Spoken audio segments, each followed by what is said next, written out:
It's sick. Yeah. I think there's probably part of all of us that thinks this could happen, but we like to deny, but we like to say, no, this is just the movies, right? Right?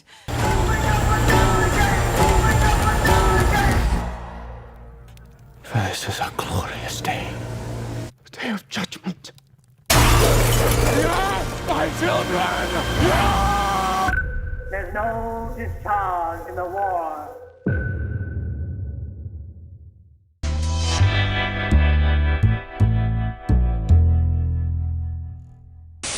Jodie, I gotta ask you, I feel like we've never really seen a character like yours before in movies like this, where she's kind of dealing with her own mortality in a way that really has things to do with the infected, but not completely with that. And I was wondering if you could talk a little bit about that, because I feel like this is a totally fresh character that I've really never seen in a film like this before. Yeah, so when we meet Isla, we know that she's suffering from an illness, but we're not quite sure what that is. But it makes her memory very unreliable. She's often in these kind of lucid states, in a kind of very fragmented reality, which I think almost protects her from the kind of craziness of the world in which they're living in. But it also means the dynamic with her son is quite unique. Spike is often having to play the parent within their relationship, which was a kind of nuance that me and Alfie had to find, considering they go on such a huge journey. But it was interesting. She's kind of isolated and almost ostracized from the community in a way, because I think people don't really know what to do with her, and I think sometimes when we don't know what to do, we turn a blind eye and hope that the problem goes away. And I think that's also kind of symbolic of the fact that what Danny and Alex have explored is that the UK has been put under a quarantine, to try to kind of isolate the issue and keep it tame. But yeah, it was also tricky playing an illness. You want it to feel real, but also they go on such a huge journey. It's like, to make sure that there's kind of a ebb and a flow and a nuance within that was probably my biggest task. And Aaron, one of the things that's really interesting about your character too is that you start off kind of seeming as this really heroic, almost larger than life kind of character, but as the movie goes on, these layers are removed and you become much more human and much more relatable in ways that, I think is really fresh for the genre. Can you talk a little bit about that, and also potentially having more than one movie to explore this arc over?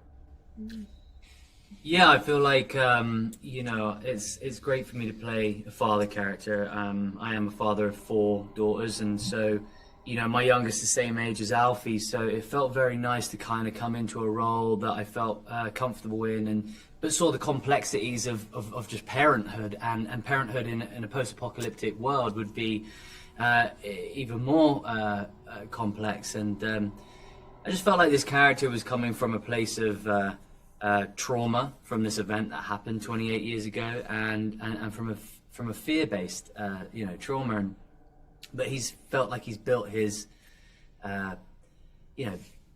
built up his sort of defense, this sort of survival mechanism to be this kind of warrior role, and has found his sort of purpose within his community, and he's projecting all of that pressure and onto his son,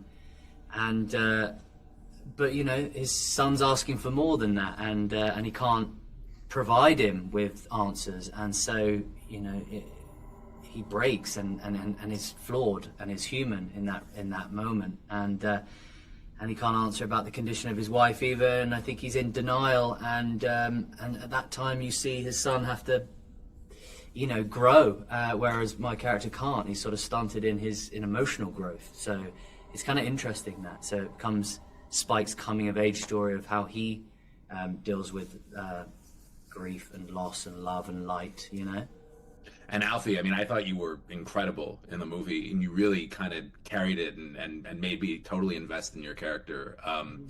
But it was really interesting the way that the movie's kind of divided up into thirds, where you're paired with these amazing actors. There's Aaron, then there's Jodie, then there's Rafe.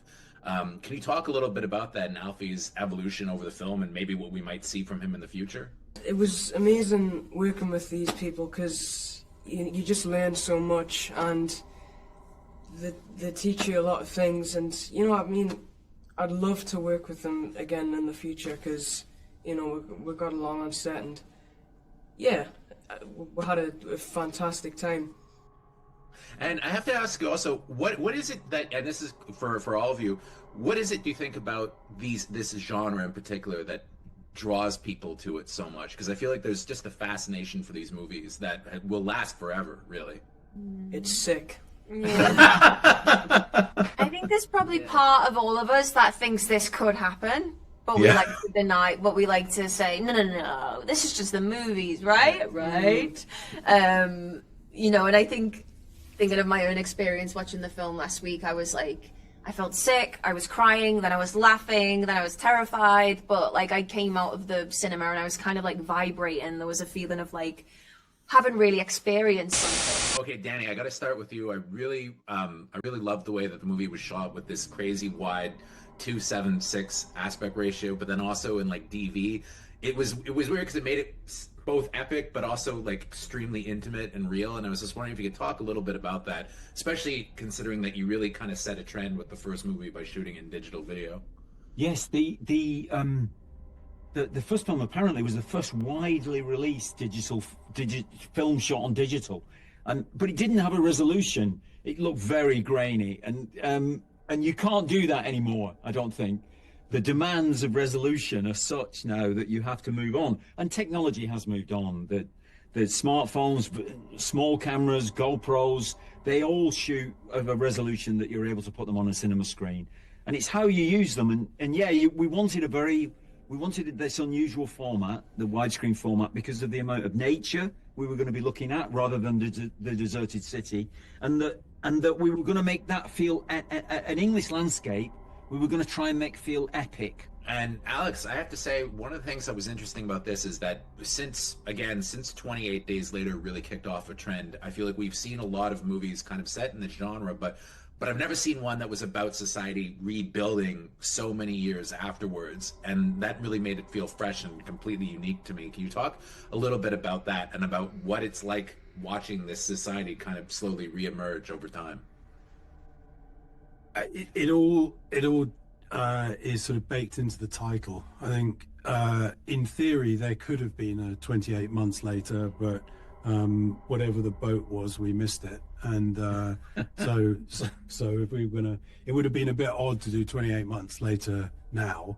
Yeah, it would, after 20 something years. So we did 28 years later, and then stuff just flows from that naturally, just from the premise. So some of it would be to do with, okay, the infected are still alive. Well, how would they still be alive? They've got to eat, they've got to drink. Are they having sex? Are they do they hunt in packs? If they hunt in packs, are they like dogs where there are alphas? Are they all hunting in packs? Are some of them more slow? Are they getting their protein from earthworms or beetles? And so some of it is just that, and then others is there's bound to be people still alive. So in what form are they still alive?